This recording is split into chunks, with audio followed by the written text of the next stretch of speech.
are some cases of lucid dreams in which people describe ostensible extrasensory perception.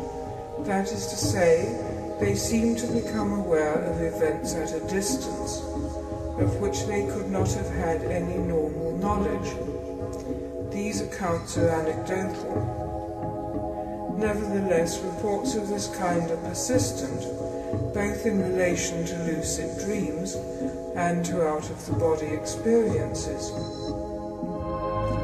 The following account by Oliver Fox describes an experience which, if it is to be taken at face value, involves a false awakening on the part of the narrator and either a lucid dream or more probably an out-of-the-body experience on the part of his girlfriend, whom he called Elsie. Elsie viewed my experimenting with extreme disfavour. It was wicked, she felt, and God would be seriously angry with me if I persisted. Anyhow, she didn't like it, and that was that. And I, with all the painful seriousness of youth, explained to her that she was a narrow-minded little ignoramus and didn't know what she was talking about. Did she even know the meaning of astral projection? Yes, said Elsie with great emphasis, I do. I know more than you think. I could come to you tonight if I wanted to. I laughed rudely and immoderately. She knew no more of occultism, theoretical or practical, than I of needlework. Elsie, small blame to her, lost her temper. Very well, she exclaimed. I'll prove it. It's wicked, but I don't care. I'll come to your room tonight, and you shall see me there. All right, I replied, not in the least impressed. Come if you can. Then we ended our quarrel, and presently I walked home, over a mile from Elsie's. I straightway forgot her in reading for my exams. I went to bed late and very tired. Her boast had seemed so childish, I never gave it another thought.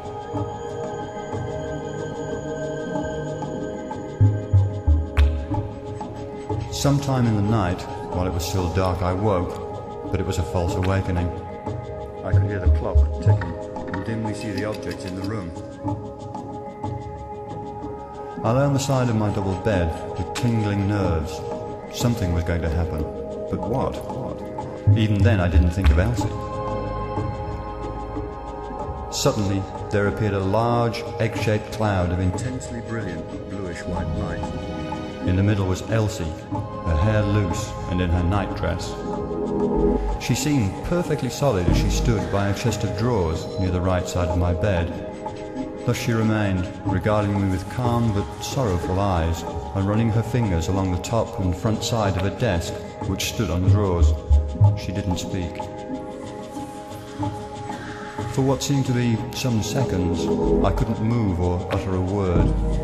Again, I felt the strange paralysis which I've previously noted. Wonder and admiration filled me, but I wasn't afraid of her. At last, I brought despair. Rising on one elbow, I called her name, and she vanished as suddenly as she'd come. It certainly seemed to me I was awake now. I must note the time, I thought, but an irresistible drowsiness had overwhelmed me. I fell back and slept dreamlessly until morning. The following evening, we met and I found Elsie very excited and triumphant. I did come to you, she greeted me, I really did. I went to sleep willing that I would, and all at once I was there. This morning I knew just how everything was in your room, but I've been forgetting all day. It's been slipping away. Oh, that unscientific mind of hers. Why didn't she make notes? Well, despite her impatience, I wouldn't say a word about what I'd seen until she told me all she could remember. So although this experience can never be absolutely convincing to her or anyone else, it is at least to me.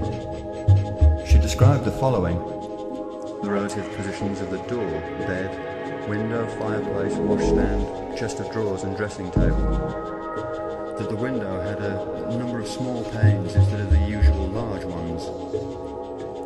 That I was lying, eyes open, on the left side of a double bed. I had never told her it was double, and seemed dazed.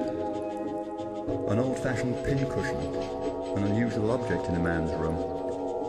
A black Japanese box covered with red raised figures. A leather-covered desk lined with gilt. Sunk plate on top for the handle to fall back into, standing on the chest of drawers. She described how she was running her fingers along a projecting ridge on the front of the desk. "You're wrong in just one thing," I said later. "What you took for a ridge was a gilt line on the leather. There's no projecting ridge anywhere." "Oh, there is," said Elsie positively. "I tell you, I felt it." "But my dear girl," I protested, "don't you think I know my own desk?" "I don't care," she said. "When you go home, look at it, and you'll find a gilt ridge on the front side." I took her advice. The desk was placed front to the wall, and the hinges, which I'd quite forgotten, made a continuous projecting ridge, just as she described. Owing to its position, she'd naturally mistaken the back of the desk for the front. Though elated by her success, she still maintained that such experiments were wicked, and I could never persuade her to come to me again. I'm positive that Elsie, in the flesh, had never seen my room, for as she had never visited my home, she couldn't have had a peek without my knowledge, nor could she have obtained a description from any common friend. I'm also quite sure I'd never told her about the pincushion, Japanese box, or the desk.